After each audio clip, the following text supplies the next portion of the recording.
भारतीय संस्कृति में गाय सिर्फ पूजनीय ही नहीं है बल्कि प्रतिष्ठित भी है।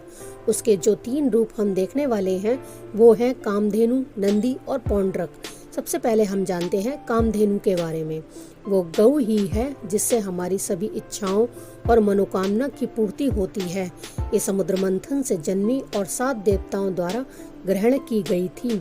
ये वही 7 देवता हैं जिनसे आसमान में सप्तऋषि नक्षत्र बनाते हैं।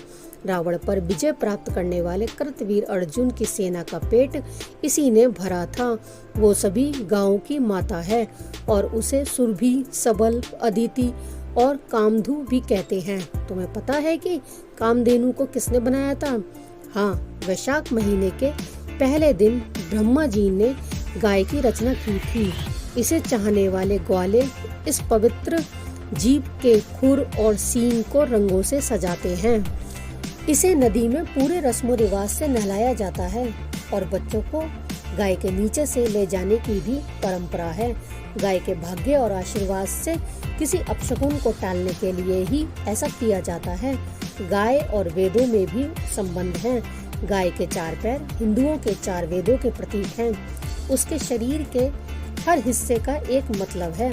जैसे सींग देवताओं का प्रतीक है, मुख सूर्य और चंद्र का, कंधे अग्नि का और मजबूत पैर हिमालय का प्रतीक है। देवताओं से उसका संबंध अनूठा है क्योंकि वो स्वयं तो पूजनीय है, साथ ही अवतारों की भक्त भी हैं। वो दिव्य हिंदू माता और देवी हैं। उसके ऊर्जा चक्र में शामिल हैं ब्रह्मा, विष्णु, शिव, अग्नि और वायु। भगवान कृष्ण, देवी दुर्गा, लक्ष्मी और काली के भी इस ईश्वरीय प्राणी के साथ करीबी संबंध हैं।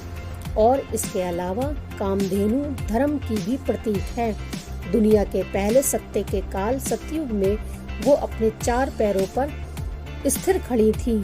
कामुकता वाले दूसरे युग यानी त्रेता युग में वो 3 पैरों पर खड़ी थी। कम और खत्म हो रही उत्कृष्टता वाले तीसरे युग यानी द्वापर युग में 2 पैरों पर खड़ी थी और विनाश के चौथे और वर्तमान युग यानी कलयुग में वो सिर्फ 1 पैर पर खड़ी हैं। गौ का दूसरा पौराणिक स्वरूप है नंदी, जो स्वयं एक देव है। उसे प्राचीन काल का बैल माना जाता है। आनंद का देव नंदकेश्वर, उसे बैल के सिर वाले एक पुरुष के रूप में भी दर्शाया गया है। फूलों तथा आभूषणों से सजा नंदी पुरवरता और परिपूर्णता का प्रतीक है। नंदी इंसान और भगवान शिव के बीच की एक कड़ी है। भगवान शिव का यह रक्षक उनके करीब करीब हर मंदिर में नजर आता है। उसे शिव का द्वारपाल भी कहा जाता है। देवों और असुरों ने साथ मिलकर अमृत के लिए समुद्र मंथन किया, लेकिन मंथन के बाद सबसे पहले जो उनके हाथ लगा वो था हलाहल विष। दुनिया की रक्षा के लिए भगवान शिव ने विष को अपने हाथों में लिया और उसे पी गए।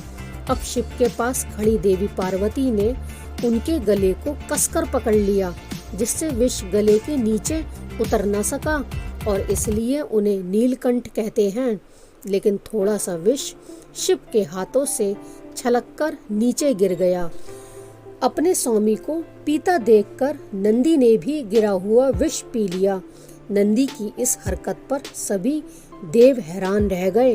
भगवान शिव देवता थे, अब उनकी रक्षा के लिए उनके साथ देवी पार्वती थी, इसलिए उन्हें कुछ नहीं हुआ। लेकिन आश्चर्य की बात यह भी है कि नंदी को भी कुछ भी नहीं हुआ।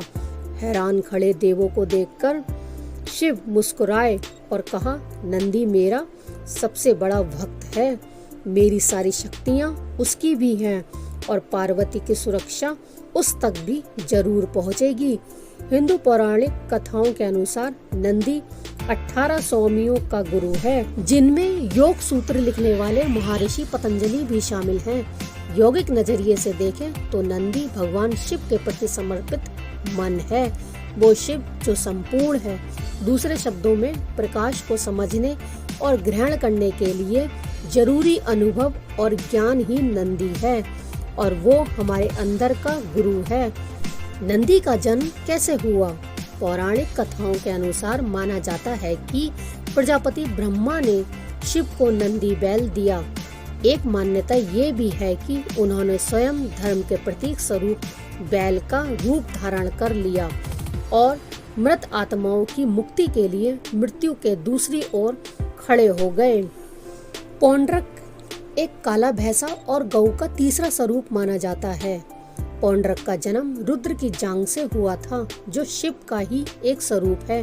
पौंड्रक का काला रंग उस अनजान दुनिया का प्रतीक है जहां इंसान अपनी मृत्यु के बाद जाता है। ऐसा माना जाता है कि भैंस सबसे नासमझ प्राणियों में से एक है।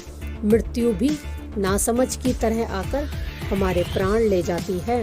उम्र, हैसियत, धर्म या अन्य सामाजिक मापदंड को देखे बगैर।